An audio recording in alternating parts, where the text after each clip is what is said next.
అత్యవసర పత్రికా సమావేశం కేంద్ర ప్రభుత్వం ప్రవేశపెట్టిన బడ్జెట్లో తెలంగాణ పట్ల చూపించిన వివక్షను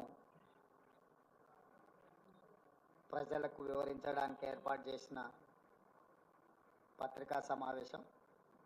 ఇందులో సహచర మంత్రివర్గ సభ్యులు దామోదర్ రాజ్ నరసింహ గారు, పొన్నం ప్రభాకర్ గారు, పొంగులేటి శ్రీనివాస్ రెడ్డి గారు, సీతక్క, వేం నరేందర్ రెడ్డి గారు, డాక్టర్ రోహిన్ రెడ్డి గారు ఈ పత్రికా సమావేశంలో పాల్గొని ఈరోజు కేంద్ర ప్రభుత్వం ప్రవేశపెట్టిన వికసిత్ భారత్ 2047 బడ్జెట్లో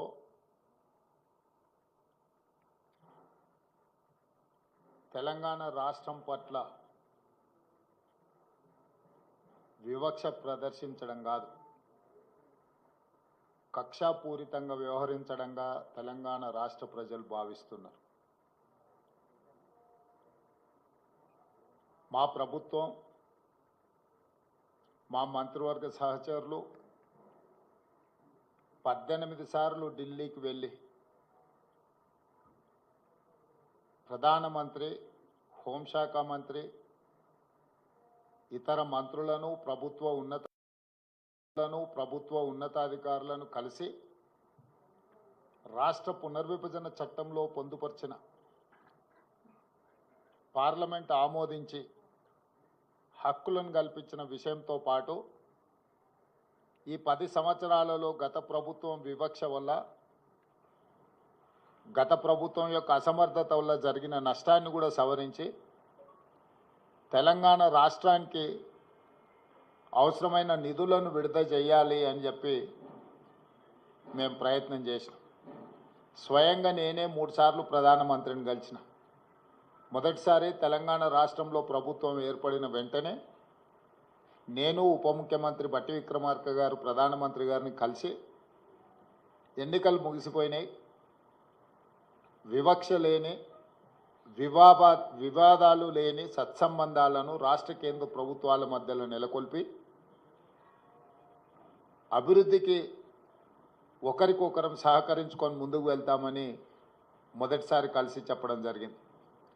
రెండవసారి నరేంద్ర మోడీ గారు తెలంగాణ రాష్ట్ర పర్యటనకు వచ్చినప్పుడు ఆదిలాబాద్లో నేనే స్వయంగా వెళ్ళి వారికి స్వాగతం పలికి ఆ రోజు ఒక అడుగు నేను ముందుకు వేసి, ఈ దేశంలో ప్రధానమంత్రి పెద్దన్న లాంటి వాడు, మీరు పెద్దన్నలాగా వ్యవహరించాల్సిన అవసరం ఉన్నది. రాష్ట్రాల అభివృద్ధి జరగాలి అని అంటే నిధుల కేటాయింపులతో పాటు అనుమతులు వేగంగా ఇవ్వాలి.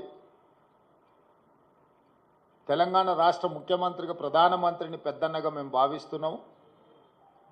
పెద్దన్న పాత్ర మీరు పోషించండి అని చెప్పి ఒక అడుగు ముందుకేసి చెప్పడం జరిగింది. ఆ తర్వాత జాతీయ ఎన్నికల తర్వాత నరేంద్ర మోడీ గారు 3వసారి ప్రధానమంత్రిగా బాధ్యత స్వీకరించిన తర్వాత ఇప్పటి బడ్జెట్లో తెలంగాణ రాష్ట్రానికి అవసరమైన నిధులను, అవసరమైన ప్రణాళికను పొందుపరిచి తద్వారా తెలంగాణ రాష్ట్రానికి సహకరించమని చెప్పి 3వసారి ఢిల్లీకి వెళ్ళి ప్రధానమంత్రి గారిని కలవడం జరిగింది.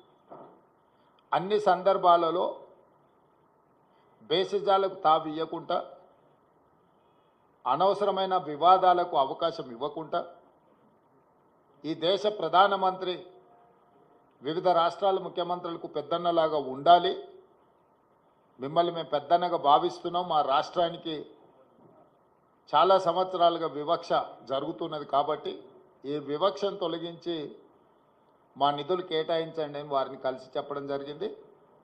కేంద్ర ప్రభుత్వంలో ఉన్న మంత్రులందరినీ కూడా కలిసి విజ్ఞప్తి చేయడం జరిగింది. కానీ ఈరోజు వికసిత్ భారత్ 2047లో 48,21,000 కోట్ల రూపాయలతోని బడ్జెట్లు ప్రవేశపెట్టి, అదేవిధంగా బడ్జెట్ మొత్తం సారాంశాన్ని చూస్తే మొత్తం బడ్జెట్లో తెలంగాణ అనే పదాన్ని నిషేధించిండ్రు. తెలంగాణ అనే పదాన్ని కూడా పలకడానికి కేంద్ర ప్రభుత్వము ఇష్టపడడం లేదు.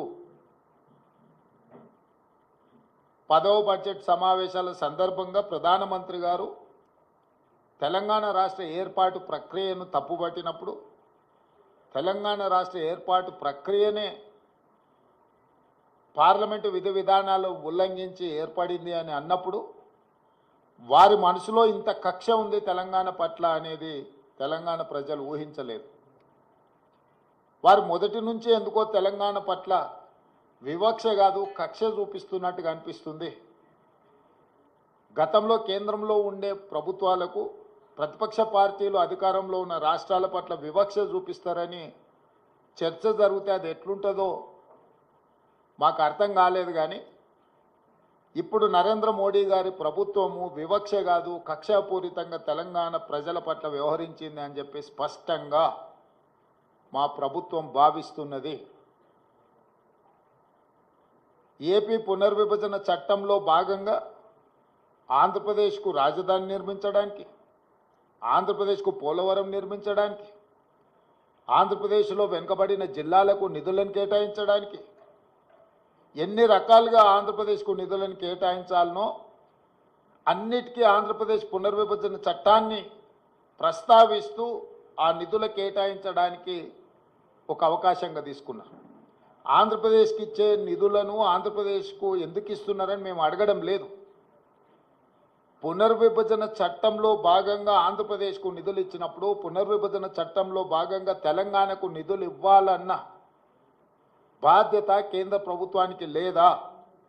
అదే ఆంధ్రప్రదేశ్ పునర్విభజన చట్టంలో బయ్యారం ఉక్కు కర్మాగారం ఉంది, కాజీపేట రైల్వే కోచ్ ఫ్యాక్టరీ ఉంది, సాగునీటి ప్రాజెక్టులలో పాలమూరు రంగారెడ్డి ఎత్తిపోతలకు కేంద్ర ప్రభుత్వం పోలవరంకి ఏ విధంగా నిర్మాణానికి సహాయం అందిస్తున్నారో ఆ విధంగా నిధులను కేటాయించాలన్న ఆలోచన కానీ, అదేవిధంగా గిరిజన యూనివర్సిటీ 10 సంవత్సరాల తర్వాత ఇప్పుడు మొదలైన ములుగులో దాని నిధుల విషయంలో కానీ, అదేవిధంగా మేము స్పష్టంగా ప్రధానమంత్రి గారిని కలిసి మీకు నమోమి గంగే ప్రాజెక్టు లాగానో సబర్మతి రివర్ ఫ్రంట్ లాగానో మీ గుజరాత్కు మీ ప్రాంతాలకు ఏ విధంగా అయితే మీరు నిధులను కేటాయించుకున్నారో ఆ విధంగా మూసీ రివర్ డెవలప్మెంట్ ఫ్రంట్కు నిధులు కేటాయించమని చెప్పి మేము అడగడం జరిగింది. విశ్వనగరంగా విస్తరిస్తున్న 5 ట్రిలియన్ ఎకానమీ అని పదే పదే చెప్పే నరేంద్ర మోడీ గారు మీ ఆలోచన ఈ దేశం 5 ట్రిలియన్ ఎకానమీకి చేర్చుకోవాలంటే భారతదేశంలో 5 మహానగరాలలో హైదరాబాద్ నగరం ఒకటి. ఈ హైదరాబాద్ నగరానికి మెట్రో విస్తరించడం ద్వారా ఇక్కడ మౌలిక వసతుల యొక్క అభివృద్ధిని చేయడం ద్వారా విదేశాల నుంచి పెట్టుబడులను ఆకర్షించి లక్షలాది మంది నిరుద్యోగ యువకులకు ఉద్యోగ ఉపాధి అవకాశాలు కల్పిస్తే దేశం యొక్క ఎకానమీ పెరుగుతుంది అని చెప్పి వారికి చెప్పడం జరిగింది. కానీ మెట్రోకు కానీ మూసీ రివర్ డెవలప్మెంట్ ఫ్రంట్ విషయంలో కానీ RRR రీజనల్ రింగ్ రోడ్ విషయంలో కానీ ఏ విషయంలో కూడా ఈ బడ్జెట్లో ఒక్క రూపాయి కూడా తెలంగాణకు ఇవ్వడానికి ప్రయత్నం చేయలేదు. ఆనాడు యూపీఏ ప్రభుత్వంలో కేటాయించిన ITIR కారిడార్ను గతంలో తెలంగాణ అధికారంలో ఉన్న ప్రభుత్వము కేంద్ర ప్రభుత్వం ఇద్దరు వివక్ష వల్ల ITIR కారిడార్ను మరుగున పడిపోయింది. ITIR కారిడార్ వస్తే పెట్టుబడులు వస్తాయి, పెట్టుబడులతో పాటు IT రంగ నిపుణులకు వేలాది లక్షలాది ఉద్యోగాలు వస్తాయి. మీరు దానికి సంబంధించిన కార్యాచరణను కూడా చేపట్టండి అని చెప్పి కేంద్ర ప్రభుత్వానికి మేము విజ్ఞప్తి చేసినాం. ఈరోజు ITIR కారిడార్ గురించి ఎక్కడ ప్రస్తావన లేదు. ఈరోజు రైతులను ఆదుకోవడానికి ఒక ప్రత్యేక కార్యాచరణ ఏది తెలంగాణ రాష్ట్రానికి ఇవ్వలేదు. ఎడ్యుకేషన్ పట్ల కానీ, ఇరిగేషన్ పట్ల కానీ, హెల్త్ పట్ల కానీ, ఎంప్లాయ్మెంట్ పట్ల కానీ ఏ ఒక్క అంశంలో కూడా కేంద్ర ప్రభుత్వము తెలంగాణ యొక్క అభివృద్ధి కోసము ఆలోచన చేయలేదు. ఈరోజు సబ్కా సాత్ సబ్కా వికాస్ అనేదైతే ఉందో ఈ స్లోగన్ బోగస్ అని చెప్పి బీజేపీ నిరూపించింది. వికసిత్ భారత్ అనే దాంట్లో తెలంగాణ భాగం కాదు అని ప్రధానమంత్రి గారు అనుకుంటున్నట్టుగా ఉన్నది. అసలు మొత్తం బడ్జెట్ను స్థూలంగా చూస్తే వికసిత్ భారత్ 2047 48,21,000 కోట్ల రూపాయల బడ్జెట్ను చూస్తే కుర్చీ బచావో బడ్జెట్ లాగా ఉన్నది. బీహార్కు ఆంధ్రప్రదేశ్కు తప్ప ఇతర రాష్ట్రాల పట్ల కేంద్ర ప్రభుత్వం వ్యవహరించిన తీరు కేవలం కుర్చీని కాపాడుకునే ప్రయత్నంలో భాగంగానే ఈ బడ్జెట్ను ప్రవేశపెట్టినట్టుగా కనిపిస్తుంది. ఇది ఏ రకంగా కూడా ప్రధానమంత్రి గారికి గౌరవాన్ని తెచ్చిపెట్టదు. ఇంతటి వివక్ష, ఇంతటి కక్షాపూరితమైన వ్యవహారం ఎప్పుడూ జరగలేదు. తెలంగాణ రాష్ట్రము, తెలంగాణ ప్రజలు 8 పార్లమెంట్ స్థానాలు, 35% ఓట్లు బీజేపీకి ఇచ్చిండ్రు.